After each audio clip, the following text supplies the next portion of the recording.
कथारे अछि मानव सेवा ही माधव सेवा।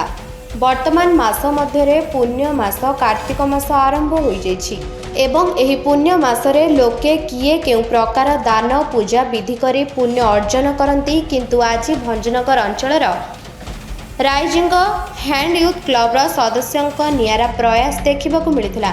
नूतन भावे गठन होइतिबा सामाजिक सेवा भित्तिक सेवा अनुष्ठान राइजिंग हैंड यूथ क्लब युव सदस्य माने घरे देइथिबा हाथ खर्च को संग्रह करी दिन रंगी असहाय लोकों को रंधा खाद्य जोगाई युवक माने आज पान सिगरेट ठारू दूरे रही से अर्थ को समाज सेवारे लगाइबा पाई मनस्थ करिसंती।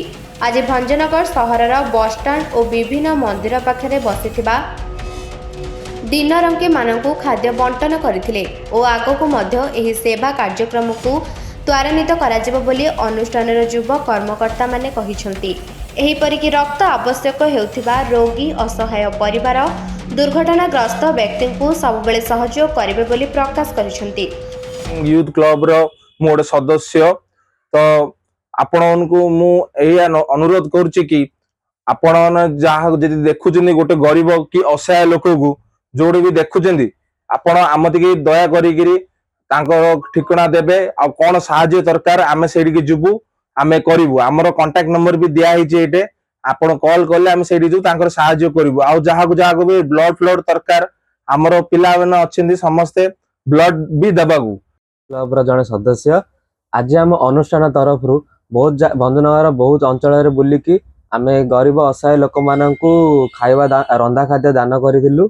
प्राय 70टी लोक असहाय लोक मानक आज साहाय्य होइछि। आज आम लेफर्स कॉलोनी भी जाइतिलु सेठी बहुत असहाय लोक मानक साहाय्य करिछु।